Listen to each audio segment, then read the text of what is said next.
Hello all, good evening. I hope you all are well.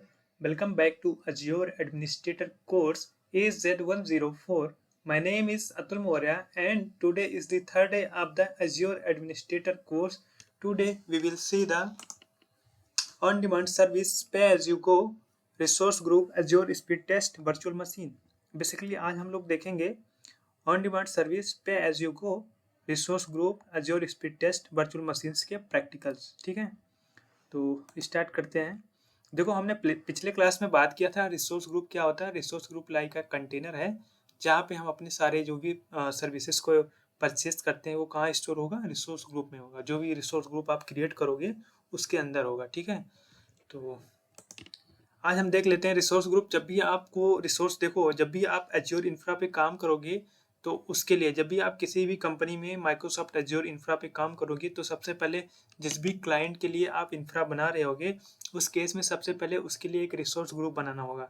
Resource group बनाने के लिए आपको दो चीज़ों की रिक्वायरमेंट होती है। एक तो उस ग्रुप को किस रीजन में रखना चाहता है वो क्लाइंट क्लाइंट से ये पूछना पड़ेगा आपको, कस्टमर से, कि आप सर आप किस रीजन में अपने डेटा को रखना चाहते हो, फिजिकली वो कहाँ स्टोर होना चाहता है, करना चाहते हो।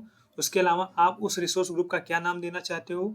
तो ये दो तीन चीज़ें जो होती हैं उनसे असेसमेंट के थ्रू पूछनी होती हैं कि आप कहाँ पे रखोगे, किस डेटा सेंटर पे रखोगे। तो उसी अकॉर्डिंग हम उनके जो है इंफ्रा को बिल्ड करते हैं। तो सबसे पहले देख लेते हैं, एज्योर स्पीड टेस्ट पोर्टल होता है जिसके थ्रू हम रीजन की लेटेंसी चेक करते हैं। रीजन्स की लेटेंसी का मतलब ये है, जिस भी, देखिए अपने इंडिया में बात करें तो माइक्रोसॉफ्ट के 3 डेटा सेंटर हैं क्लाउड के। 3 डेटा सेंटर हैं, एक सेंट्रल इंडिया, एक वेस्ट इंडिया, एक साउथ इंडिया। ठीक है, एक मुंबई में है, एक चेन्नई में है, एक पुणे में है। तो ऐसे में क्या होता है कि आपकी जो फिजिकली रिसोर्स जो भी हार्डवेयर कॉन्फ़िगरेशंस होंगे वो कहाँ से चलेंगे, वो या तो सेंट्रल इंडिया से चलेंगे, या तो साउथ इंडिया से चलेंगे, या तो वेस्ट इंडिया से चलेंगे। अगर सपोज कोई एक कस्टमर है, वो आपसे कहता है कि मुझे एक सर्वर चाहिए और सेंट्रल इंडिया पे चाहिए, तो सेंट्रल इंडिया का मतलब क्या है, सेंट्रल इंडिया का जो डेटा सेंटर है वहाँ पे चाहिए उसको।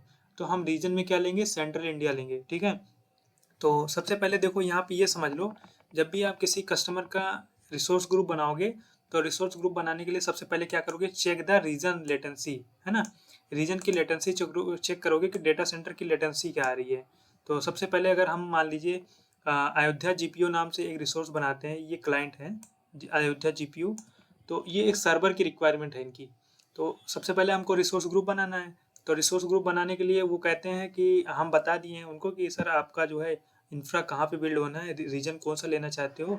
तो वो बोलते हैं कि आप इंडिया के अकॉर्डिंग कोई भी रीजन्स में मतलब ले सकते हो। रीजन्स में देखो मतलब ये है कि अपने रीजन में हमारे यहाँ 3 हैं, इंडिया के अंदर 3 जगह पे डेटा सेंटर्स हैं।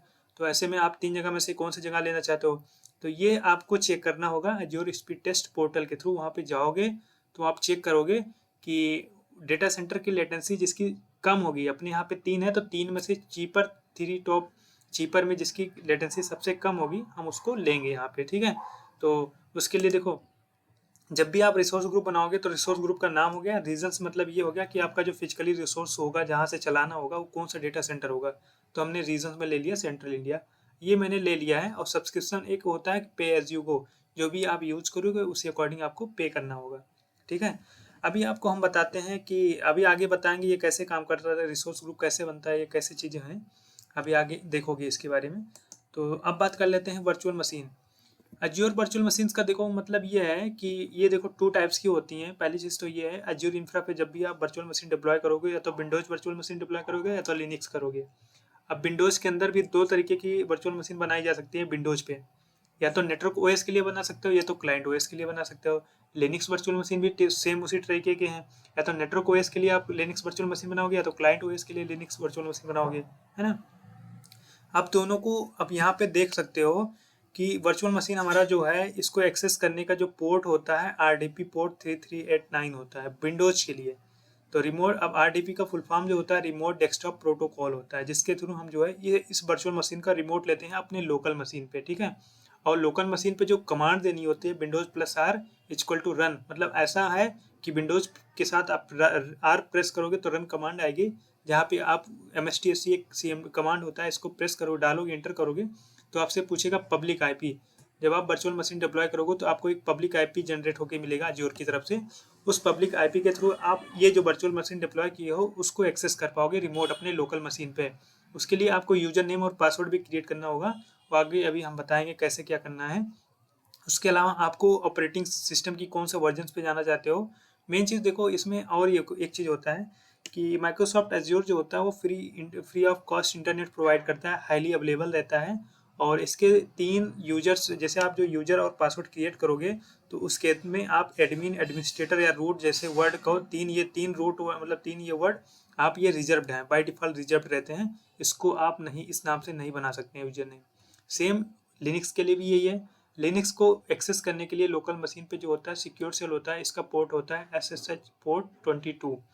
इसको एक्सेस करने के लिए आपको गूगल से डाउनलोड करना पड़ेगा पुट्टी। उसके बाद उसको अपने लोकल मशीन में इंस्टॉल करना होगा। फिर जो आपने लिनक्स वर्चुअल मशीन अज्योर पे बनाया उसका पब्लिक आईपी यहाँ पे देंगे। फिर जो आपने अज्योर पे यूजर और पासवर्ड क्रिएट किया है उसको यहाँ पे देंगे। तो आप लिनक्स मशीन को जो है अपने लोकल मशीन पे एक्सेस कर सकते हैं, कोई भी मशीन पे एक्सेस कर सकते हैं। आपके जो भी लैपटॉप डेस्कटॉप होगा आप उस पर अपनी अज्योर की वर्चुअल मशीन को एक्सेस कर सकते हैं। और एक्सेस कैसे होगा, ओवर द इंटरनेट होगा। और इसके अंदर जो भी नेट चलेगा वो फ्री ऑफ कॉस्ट चलेगा। जो आपके मशीन पे चलेगा वो तो आपका ही होगा, आपके साइड का है तो आपका लगेगा। लेकिन बैकएंड में जो भी चल रहा होगा वो माइक्रोसॉफ्ट अज्योर चलाएगा अपना इंटरनेट खुद का। अब बात कर लेते हैं, यहाँ पे देखो देख सकते हो कि जो है हमारे पास जो ये दिया गया है, ये दिया गया है, हमने एक फॉर्मेट बना रखा है कि विंडोज वर्चुअल मशीन को बनाना है, सर्वर बनाना है। देखो हमने यहाँ लिखा है विंडोज सर्वर वर्चुअल मशीन। कहने का मतलब ये हमको एक सर्वर बनाना है। वर्चुअल मशीन का मतलब होता है वर्चुअली एक्सेस करना ओवर द इंटरनेट। इसके जो फिजिकल रिसोर्स हुए उसको हमें नहीं मैनेज करना है, हमें अपने लोकल मशीन पे ये वर्चुअल मशीन को एक्सेस करना है रिमोट के थ्रू। तो वो कैसे एक्सेस होगा ये देखना है। सबसे पहले जब भी आप सर्वर बनाओगे तो सबसे पहला स्टेप आपका काम है कि आपको एक रिसोर्स ग्रुप बनाना है, ठीक है। रिसोर्स ग्रुप में आपको कोई भी नाम दे सकते हो। मेक अ रिसोर्स ग्रुप में रिसोर्स ग्रुप नेम आप अपने अकॉर्डिंग कोई भी रख सकते हो। कस्टमर कहाँ का है, किस कंपनी का, सपोज अगर फ्लिपकार्ट है तो फ्लिपकार्ट दे दिया, टीसीएस है टीसीएस दे दिया, विप्रो है तो विप्रो दे दिया, ठीक है। हर रिसोर्स ग्रुप, हर कंपनी के अकॉर्डिंग उसके रिसोर्स ग्रुप को हम डिप्लॉय करते हैं, उसका नाम देते हैं, जिससे हमको इतना आसानी से मतलब इजीली पता चल जाए कि ये जो रिसोर्स ग्रुप है किस कस्टमर का है, तो उसके अंदर कौन कौन सी सर्विसेज चल रही है हमको ये आसानी से पता चल जाता है, ठीक है। उसके अंदर रीजन्स, रीजन्स का मतलब ये होता है जो भी रीजन्स आप सेलेक्ट करोगे वहाँ पे, तो आपका मतलब ये यहाँ पे ये हो गया कि अब रिसोर्स ग्रुप जैसे सपोज यहाँ पे बन रहा है सेंट्रल इंडिया, सेंट्रल इंडिया हम ले रहे हैं, तो आपका जो भी रिसोर्स बनेगा वो सेंट्रल इंडिया के अंदर बनेगा। अब इस रिसोर्स ग्रुप में अगर कोई भी सर्विस हमारी चलती है तो कहाँ से चलेगी, सेंट्रल इंडिया से चलेगी, ठीक है। सब्सक्रिप्शन में पे एज यू गो एक सर्विस है, ये समझ लो ऐसा सर्विस है कि आप जो भी सर्विस यूज करोगे, जो भी परचेज करोगे, जितने टाइम चलाओगे उतने टाइम, जितना टाइम चलेगा उतना टाइम बिल जनरेट होगा, उतना ही आपको पैसा देना है। सपोज अगर सुबह 9 बजे से शाम के 5 बजे तक कोई आपका सर्वर चलता है तो आपको सुबह 9 बजे से 5 बजे तक के ही पैसे देने हैं, उसके बाद के आपको पैसे देने की ज़रूरत नहीं है। तो ये बहुत ही अच्छा एक सिस्टम है अज्योर की तरफ से। और सेकंड स्टेप में हम करते हैं कि मेक अ वर्चुअल मशीन, मतलब एक हम वर्चुअल मशीन बनाएंगे। रिसोर्स ग्रुप जब आपने डिप्लॉय कर लिया तो उसके बाद आपको वर्चुअल मशीन बनाना है। जब वर्चुअल मशीन बनाओगे तो उस केस में क्या होता है, रिसोर्स ग्रुप का नाम देना होता है। रिसोर्स ग्रुप का नाम मतलब जो आपने रिसोर्स पहले से ही बना लिया है तो आपको क्या करना है, यहाँ पे ऑप्शन दिख जाएगा ये रिसोर्स ग्रुप का नाम। तो जब आप इस रिसोर्स ग्रुप को सेलेक्ट करोगे तो ये आपका रीजन और सब्सक्रिप्शन ऑलरेडी फिर ऑटोमेटिक यहाँ डिटेक्ट होके शो हो जाएगा, ठीक है। फिर आपको यहाँ पे ये इंटर करने की जरूरत नहीं पड़ेगी। यहाँ पे आपको वर्चुअल मशीन का नाम देना होगा। ये वीएम का मतलब होता है वर्चुअल मशीन नेम, ठीक है। वर्चुअल मशीन नेम का मतलब यह है कि आपका जो वर्चुअल मशीन बन रहा है वो किस नाम से बनाना चाहते हो, उसका क्या नाम देना चाहते हो। तो ये अपने अकॉर्डिंग कोई भी नाम दे सकते हो। हमने यहाँ लिखा है सेम वेल BM01, ठीक है। फिर उसके बाद इमेज पूछता है। इमेज का मतलब ये है अगर आप विंडोज सर्वर बना रहे हो तो विंडोज सर्वर के कई सारे वर्जन है, विंडोज सर्वर 2012, 2016, 2019, 2022। तो हम यहाँ पे विंडोज सर्वर 2012 बनाएंगे, ठीक है। आप अपने अकॉर्डिंग कोई भी ले लेना। फिर साइज में पूछ रहा है, साइज में standard B1 CPU 1 GB RAM memory. मतलब अब देखो कॉन्फ़िगरेशन पूछ रहा है, आपकी जो हार्डवेयर कॉन्फ़िगरेशन है वो कौन सा लेना चाहते हो। तो हम स्टैंडर्ड B सीरीज की 1 कोर के साथ जाएंगे, 1 GB रैम लेंगे, ठीक है। चीपर BM है, सबसे चीपर BM है और टेस्टिंग पर्पज के लिए है। तो मैं इस टेस्टिंग पर्पज के लिए इस साइज को सिलेक्ट किया हूँ। अभी आपको जब पोर्टल पे ले चलेंगे तो वहाँ पे दिखाएंगे कैसे क्या है। फिर जब भी आपको रिमोट एक्सेस करना रहेगा, ये वर्चुअल मशीन एक्सेस करने के लिए आपको पोर्ट होता है RDP पोर्ट। कि अपने लोकल मशीन पे इसको एक्सेस करना है तो ये 3389 वहाँ पे सेलेक्ट करना पड़ेगा। जब आप अज्योर पे काम करोगे तो आपको RDP पोर्ट 3389 पे सिलेक्ट करके ही करना होगा। फिर आपको अज्योर वर्चुअल मशीन जब भी बिल्ड कर रहे हो तो आपको एक यूजर नेम और पासवर्ड जनरेट करना होगा। आपको हमने बताया था यूजर नेम में आप में एडमिन, एडमिनिस्ट्रेटर और रूट नहीं ले सकते हैं, उसके अलावा कोई भी नाम ले सकते हैं। इसमें कोई भी कॉम्प्लेक्सिटी नहीं है कि जी ऐसा ही लेना है, आप कोई भी नाम ले लो, अपने अकॉर्डिंग जो चाहो वो ले सकते हो। दोनों सेम भी कर सकते हो, जैसे सेम यूजर 01 है तो आप दोनों सेम भी कर सकते हो। बस इसकी जो लेंथ होती है वो मैक्सिमम 8 वर्ड से अबव होना चाहिए, तो आप अपने अकॉर्डिंग ले सकते हो। फिर इसके बाद जब वर्चुअल मशीन आपकी डिप्लॉय हो जाएगी तो उसको एक्सेस करना होता है। इसको अपने लोकल मशीन पे एक्सेस करने के लिए जो कमांड होती है, सबसे पहले आप जहाँ से डिप्लॉय की हो अज्योर इंफ्रा पे उस वर्चुअल मशीन में जाएंगे तो वहाँ से पब्लिक आईपी शो होगी, उसको हम करेंगे कॉपी। कॉपी हो जाने के बाद अपने लोकल मशीन पे क्या करेंगे, विंडोज+R कमांड होती है उसको प्रेस करेंगे, वो रन कमांड ओपन होगी तो वहाँ पे हम करेंगे MSTSC एक कोड होता है, इसको जब एंटर करेंगे तो हम आईपी पूछेगा कि आप अपनी वर्चुअल मशीन की आईपी दो। तो जो आपने ये वर्चुअल मशीन बनाया है इसकी पब्लिक आईपी एक जनरेट होकर आ जाएगी, तो उसको कॉपी करके यहाँ पे हम पेस्ट कर देंगे। फिर जो आपने ये यूजर नेम और पासवर्ड बनाया है इसको इंटर कर दोगे तो आपकी जो वर्चुअल मशीन है आप अपने लोकल लैपटॉप पे जो है एक्सेस कर पाओगे। अब हम इसको प्रैक्टिकली चलो देखते हैं कि कैसे होगा ये। तो सबसे पहले हम अपने अज्योर पोर्टल पे आ जाते हैं, ठीक है। तो ये हमारा अज्योर पोर्टल ओपन हो रहा है यहाँ पे, ठीक है। देखो ये हमारा अज्योर पोर्टल पहले से हमने बना रखा है, तो ये हमारा अज्योर पोर्टल लॉगिन हो गया, ठीक है। आप इसको बनाने का तरीका हम पूरा प्रॉपर एक नई वीडियो में दे देंगे आपको, कैसे इसको लॉगिन करना है, कैसे इसको क्रिएट करना है, कैसे साइन अप करना है, सारी चीज़ें हम बता देंगे आपको, ठीक है। यहाँ पे हम प्रैक्टिकली चीज़ों को देखना है। ये सारे जितने भी यहाँ पे आपको मेनू में जितने भी ऑप्शन शो हो रहे हैं सारी चीज़ें हम बताएंगे, वन बाय वन सब डिस्कस कर लेंगे। फिलहाल के लिए जो हमने जो वहाँ पे बात की है रिसोर्स ग्रुप और वर्चुअल मशीन, आज हमारा बेसिक फंडामेंटल यही है। जब भी आप अज्योर पे काम करोगे तो ये बेसिक होता है, इसको आपको फोकस करना है क्योंकि बेसिक से स्टार्ट किए हैं तो बेसिक से लेके एडवांस तक जाएंगे, ठीक है। तो सबसे पहले आपको रिसोर्स ग्रुप बनाना होता है। तो रिसोर्स ग्रुप देखो लेफ्ट साइड में आपको दिख रहा है यहाँ रिसोर्स ग्रुप, इस पर हम क्या करेंगे, क्लिक करेंगे। रिसोर्स ग्रुप पे यहाँ देखो क्रिएट का एक ऑप्शन आ रहा है, तो इस पर क्रिएट पे क्लिक करना है कि हमको एक रिसोर्स बनाना है, तो क्रिएट पे क्लिक किए। अब देखो हमारा ये क्रिएट ऑप्शन आ गया है। रिसोर्स को क्रिएट करने के लिए पूछ रहा है कुछ डिटेल्स वगैरह, प्रोजेक्ट डिटेल्स। जब भी आप रिसोर्स बनाओगे किसी कस्टमर का उसका नाम देना होता है, तो हमने ऑलरेडी यहाँ पे बता दिया, हमने यहाँ पे लिख रखा है कि किस नाम से रिसोर्स बनाना चाहते हैं, सेम बेल। अपने अकॉर्डिंग आप कोई भी नाम ले लेना, कोई दिक्कत नहीं है, ठीक है। हमने यहाँ पे सेम बेल नाम से रिसोर्स ग्रुप ले लिया। अभी देखो यहाँ टिक लग गया, देखो यहाँ ठीक है ना, लग गया। अब पूछ रहा है रिसोर्स ग्रुप के डिटेल्स में रीजन कौन सा लेना चाहते हो, कि आपका जो भी फिजिकली हार्डवेयर होगा वो कौन से डेटा सेंटर पे स्टोर होना चाहिए, मतलब कहाँ से चलना चाहिए, आपका जो भी रिसोर्स चले वो कहाँ से चले। तो मैं चाहता हूँ कि मेरा सेंट्रल इंडिया से चले, तो मैं सेंट्रल इंडिया को सिलेक्ट कर लिया, ठीक है। अब आपको हम ले चलते हैं। सब इस रिसोर्स बनाने के पहले हमको देखना होता है जो स्पीड टेस्ट पोर्टल के थ्रू लेटेंसी डेटा सेंटर की, है ना। तो देखो एशिया में यहाँ देखो दिख रहा है ना, एशिया में, एशिया पैसिफिक में हमारा दिख रहा है सेंट्रल इंडिया, या दिख रहा है एक साउथ इंडिया दिख रहा है, एक वेस्ट इंडिया। मतलब माइक्रोसॉफ्ट अज्योर के 3 डेटा सेंटर है इंडिया में, तो हमने central India, south India, waste India को कर लिया चेक, ठीक है। अब नीचे जाएंगे स्क्रॉल करके, तो यहाँ पे देखो डेटा सेंटर की लेटेंसी आ जाएगी। अभी स्क्रॉल डाउन करने पे देखो लिखा है ना लेटेंसी टेस्ट। जियोग्राफिक में दिखा रहा है ना, एशिया पैसिफिक रीजन्स में central India, south India, waste India. Physical locations कहाँ पे हैं, चेन्नई में है, पुणे में है, मुंबई में है। अब यहाँ पे लेटेंसी दिख रही है, एवरेज लेटेंसी क्या आ रही है सबकी। तो हमारा देखो सेंट्रल इंडिया के पुणे में जो है 124 आ रही है, 126 आ रही है। मतलब ये हमेशा जो है चलती रहती है, ऐसा नहीं है कि फिक्स रहेगी, कब ज़्यादा दिखाता रहेगा इसमें जो है। तो हम सेंट्रल इंडिया चूज कर लेंगे यहाँ पे, इसके अकॉर्डिंग सेंट्रल इंडिया ले लिया। फिर रिव्यू क्रिएट करेंगे यहाँ पे, ठीक है। देखो हमने वैलिडेशन यहाँ पे पास्ड हो गया, ठीक है। पास होने के बाद हमको क्रिएट करना है। क्रिएट हो जाने के बाद देखो हमारा रिसोर्स ग्रुप डिप्लॉय हो गया, ठीक है। अब इस रिसोर्स ग्रुप पर क्लिक करोगे तो इसके अंदर देख पाओगे कि अभी भी कोई भी सर्विस परचेज नहीं है, कोई भी सर्विस नहीं चल रही है, देख रहे हो, no resource match your filters. अभी इसमें कोई भी रिसोर्स नहीं है, ठीक है। ओवरव्यू पे देख रहे हो तो यहाँ पे कोई रिसोर्स नहीं है। अब हम चलते हैं वर्चुअल मशीन, लेफ्ट साइड में देखो ये वर्चुअल मशीन दिख रही है, इस पर क्लिक करोगे तो यहाँ पे एक क्रिएट का ऑप्शन आएगा। फिर ये वर्चुअल मशीन दिख रही है ना, फर्स्ट ऑप्शन, इस पे जाना है, ठीक है। इस पर क्लिक करोगे तो पूछेगा सब्सक्रिप्शन टाइप्स। तो हमारा पे एज यू गो है तो पे एज यू गो रहेगा। जब फर्स्ट टाइम आप क्रिएट करोगे तो फ्री ट्रायल मिलता है अज्योर की तरफ से, वो 1 मंथ के लिए। तो उसके बाद फिर आपको पे as you go subscription enable करना पड़ेगा। यहाँ पे हमने ऑलरेडी रिसोर्स बनाया है, तो ये रिसोर्स ग्रुप यहाँ पे क्लिक करोगे ना, तो वो रिसोर्स का नाम आ जाएगा। देखो ये आ गया ना, सेम बेल नाम से, यहाँ पे क्लिक कर लिए। अब पूछ रहा है वर्चुअल मशीन का नाम कोई, तो वर्चुअल मशीन का नाम अपने अकॉर्डिंग कोई भी दे सकते हो। हम समझ लीजिए दे दिया SBI, ठीक है, SBI दे दिया, SBI-BM01 दे दिया, कोई भी नाम दे सकते हो, दे दिया, ठीक है, सेलेक्ट हो गया, सही भी लग गया, टिक का निशान, ठीक है। हमने जो है रीजन्स लिया था, रिसोर्स लिए तो आपका रीजन ऑटोमेटिक आ गया, रिसोर्स ग्रुप में सब्सक्रिप्शन में भी ऑटोमेटिक हो गया। अब अवेबिलिटीज ऑप्शंस में आपको लेना है नो इंफ्रा। ये जितने भी ऑप्शन दिख रहे हैं इंस्टेंट डिटेल्स में, ये सारी चीज़ें वन बाय वन डिस्कस करेंगे। फिलहाल के लिए आज हमको एक टेस्ट करना है कि वर्चुअल मशीन कैसे डिप्लॉय होता है, उसको कैसे एक्सेस करते हैं।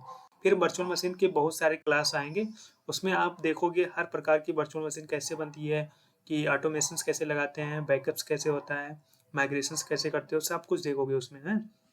तो अभी के लिए जो है हम नॉर्मली एक टेस्टिंग पर्पज के लिए एक VM बनाएंगे। तो उसमें जो है हमको इमेज बताया था, इमेज में आपको क्या लेना है, विंडोज सर्वर 2012 लेना है। आप कोई भी ले सकते हो, ठीक है, विंडोज सर्वर 2012 के साथ कोई भी, आप जरूरी नहीं है ये लो ऑपरेटिंग सिस्टम। अगर सर्वर बना रहे हो 2016 भी ले सकते हो, 2019 या 2022 भी ले सकते हो, जो आपको लगे। लेकिन हम टेस्टिंग पर्पज के लिए बना रहे हैं, तो विंडोज सर्वर 2012 लेंगे, ठीक है। और उसके बाद पूछ रहा है साइज देखो हम यहाँ पे साइज बहुत सारी आ रही है, लेकिन ये हम चीपर VM बनाना चाहिए, टेस्टिंग पर्पज के लिए बना रहे हैं। तो ये देखो 799 पर मंथ के हिसाब से ये बिल जनरेट करेगा, अगर 1 महीने चलेगी हमारी, ठीक है। तो ये इसमें दिखा रहा है 1 कोर 1 GB रैम के साथ है, तो हम स्टैंडर्ड 20 सीरीज की ले रहे हैं, ठीक है। उसके बाद पूछ रहा है यूजर नेम। यूजर नेम में आप कोई भी ले सकते हो, हम यहाँ पे लिया गया था, मैं यहाँ पे यूजर नेम बना लेता हूँ, यहाँ पे यूजर नेम ले लेता हूँ, SAM सैम यूजर 01, ठीक है। पासवर्ड बना लेते हैं, पासवर्ड दे दिया इसको, पासवर्ड दे दिया, देखो है ना, पासवर्ड दे दिया, टिक भी लग गया। अब देखो जब भी वर्चुअल मशीन डिप्लॉय होगी तो ये हमसे पूछेगा, ये यूजर नेम और पासवर्ड आपको याद रखना है। बाय डिफ़ॉल्ट अगर अगर बाय मिस्टेक अगर आप भूल भी जाते हो तो कोई दिक्कत नहीं है, आप रीसेट कर सकते हो पासवर्ड। और ये देखना है इनबाउंड पोर्ट में आपको RDP, जब इसका वर्चुअल मशीन का एक्सेस लोगे तो ये RDP पोर्ट में ये देखना होना चाहिए, टिक लगा होना चाहिए, RDP पोर्ट 3389, ठीक है। आपको सिंपल सा अभी कुछ नहीं करना, ये बहुत सारे हैं, बेसिक्स पे हो गए, डिस्क है, नेटवर्किंग है, मैनेजमेंट है, मॉनिटर है, advance tag review and create है, अभी बहुत सारे ऑप्शन हैं, हम ये वन बाय वन डिस्कस करेंगे नेक्स्ट लेक्चर में। फिलहाल के लिए हम टेस्टिंग पर्पज के लिए बना रहे हैं, तो यहाँ सिंपल सा रिव्यू एंड क्रिएट करेंगे, हमारी एक वर्चुअल मशीन डिप्लॉय होना स्टार्ट हो जाएगी, ठीक है। अभी यहाँ पे दिखाएगा कि हमारे जो इन्फॉर्मेशन दी थी हमने सही है कि नहीं। यहाँ देखो दिखा रहा है ना, वैलिडेशन पास्ट। अब ये समझना है, ये वर्चुअल मशीन्स का जो सब्सक्रिप्शन क्रेडिट दिखा रहा है, ये ₹1 आपका पर आवर के हिसाब से बिल जनरेट होगा। जो आपने ये कॉन्फ़िगरेशन लिया है, जो प्रोडक्ट आपने ये इंस्टॉल किया है सेंट्रल इंडिया पे चलने को, ये आपका जो सर्वर चलेगा तो ₹1 आपका 1 घंटे का बिल जनरेट होगा यहाँ पे, ठीक है। तो ये समझ लो, अगर आपकी मशीन 1 घंटा चलेगी तो आपको ₹1 बिल ₹1 आपका बिल आएगा। 2 घंटा चलेगी ₹2 आएगा, ठीक है।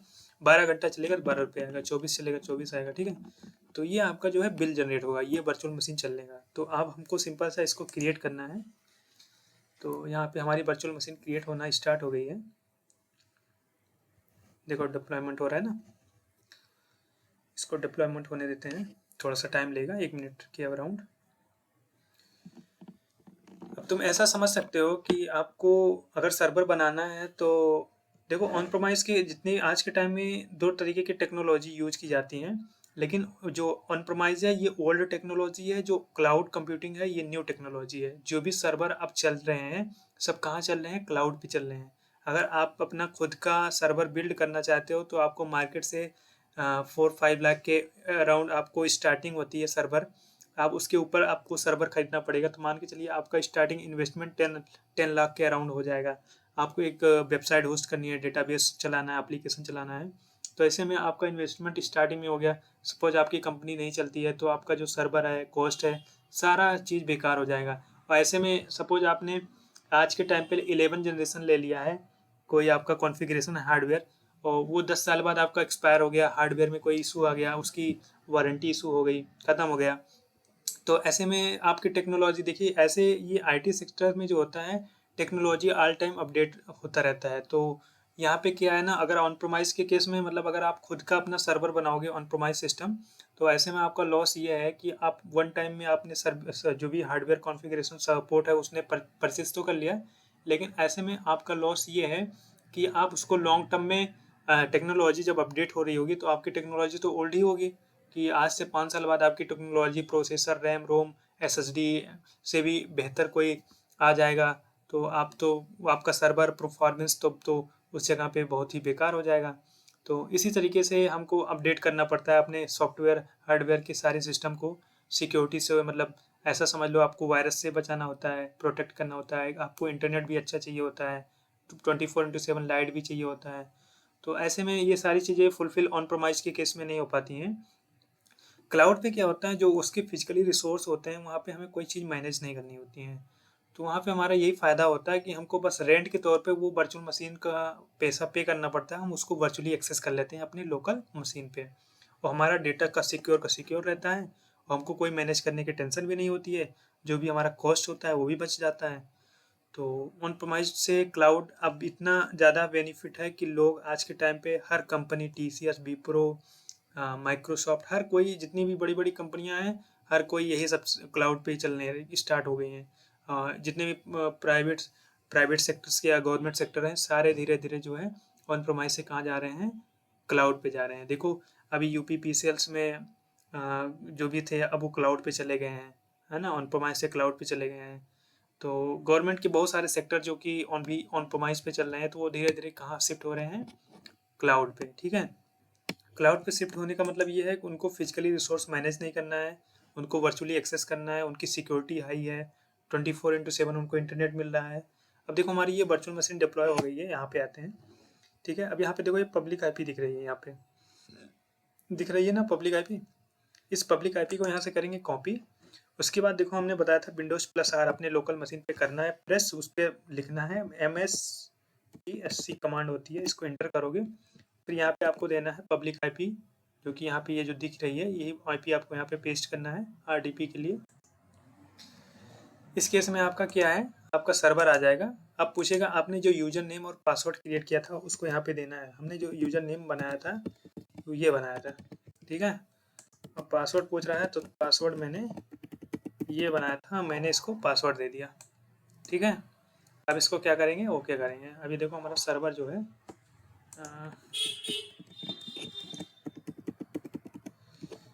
कुछ गड़बड़ हो गया है लगता है पासवर्ड में। कोई बात नहीं, हमारा पासवर्ड थोड़ा सा लग रहा है, एक बार यहाँ से देख लेते हैं। इसको नहीं लेगा तो हम पासवर्ड रीसेट कर देंगे, ठीक है ना।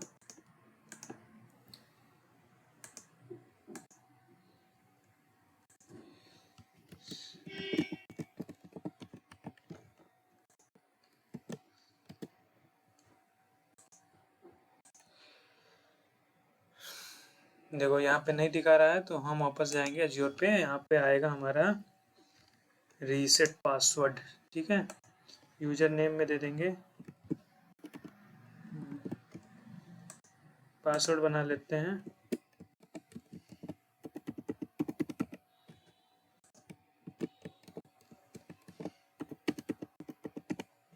ठीक है, अपडेट कर देते हैं। हमारा पासवर्ड रीसेट हो रहा है, एक बार रीसेट हो जाएगा फिर से लॉगिन करते हैं इसे, ठीक है।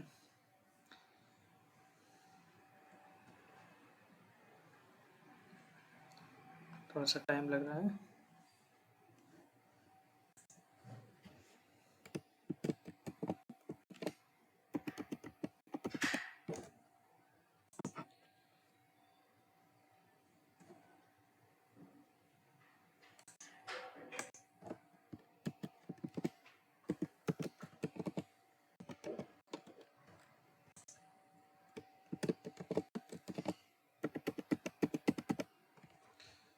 देखो मेरा जो है एक्सेस हो गया, ठीक है।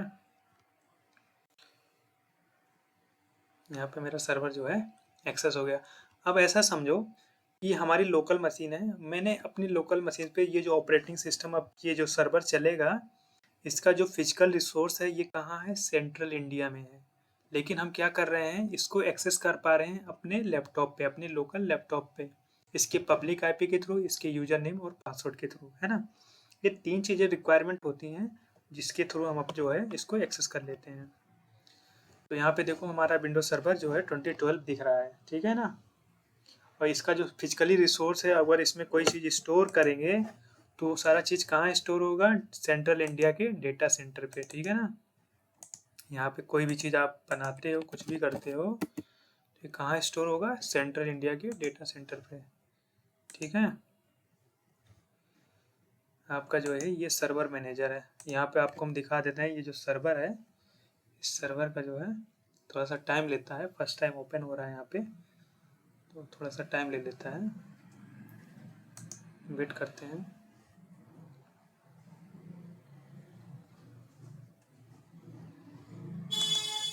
देखो यहाँ पे आ गया ना, देखो यहाँ पे देखो कंप्यूटर का नाम दिख रहा है, यहाँ पे कंप्यूटर का नाम शो हो रहा है, हमने बनाया ना था SBI BM01। उसके बाद यहाँ पे देख सकते हो प्रोसेसर क्या है, ये देखो ऑपरेटिंग सिस्टम वर्जन कौन है, विंडोज सर्वर 2012, ठीक है। यहाँ प्रोसेसर दिख रहा है इंटेल जियोन प्रोसेसर प्लेटिनम, ठीक है।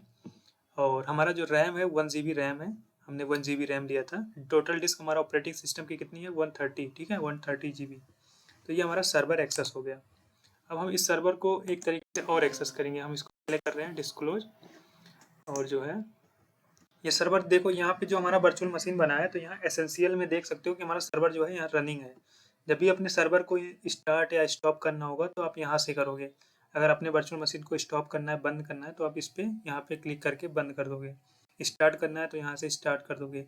फिलहाल अभी रनिंग में है, जब स्टार्ट होगा तो स्टार्ट के लिए यहाँ रनिंग दिखाएगा, जब आपका स्टॉप हो जाएगा तो यहाँ डिलोकेटेड दिखेगा, स्टॉप लिख के आएगा स्टेटस पे, ठीक है। आपकी ऑपरेटिंग सिस्टम दिख रही है, साइज दिख रही है, पब्लिक आईपी दिख रही है, आपका वर्चुअल नेटवर्क दिख रहा है। तो अब यहाँ पे देखो एक इसके थ्रू होता है, आपको ये RDP फाइल डाउनलोड करोगे तब भी आप इसके थ्रू भी आप अपना जो वर्चुअल मशीन है एक्सेस कर सकते हो। देखो यहाँ पे हमने ये डाउनलोड किया, ये देखो कनेक्ट किया। अब पूछ रहा है पासवर्ड हम इसको दे देते हैं, पासवर्ड दे दिया। देखो ये एक्सेस हो गया ना, ये देखो आ गया ना, देखो हो गया ना, ये ओपन, ठीक है ना। समझ गए ना कैसे क्या हो रहा है। तो ये हमारी वर्चुअल मशीन जो है एक्सेस हो गई RDP के थ्रू। आज के लिए इतना ही। अब इसको देख लो, ये रिसोर्स ग्रुप है, इस रिसोर्स ग्रुप के अंदर अब देखो सारी सर्विसेज शो हो जाएंगी। देखो ये दिख रहा है ना, बीनेट दिख रहा है, virtual machine, public IP, network है, NSG दिख रहा है, नेटवर्क इंटरफेस दिख रहा है, डिस्क दिख रहा है। ये सारी चीज़ें हमारी जो है इस रिसोर्स ग्रुप के अंदर डिप्लॉय हो चुकी हैं। अब हम इस रिसोर्स ग्रुप को डिलीट करना है तो डिलीट बटन पर क्लिक करेंगे यहाँ पे और फोर्स अप्लाई कर देंगे। ये जो है फोर्सफुली जो है सारी चीज़ें डिलीट हो जाएंगी, ठीक है ना। अब हमारा कोई भी बिल नहीं आएगा इसके बाद। अब तो आज के लिए बस इतना ही रखते हैं। नेक्स्ट डे हम बात करेंगे अजूर ऑटोमेशंस और इसके लिनक्स वर्चुअल मशीन्स को देखेंगे, ठीक है। So thank you so much.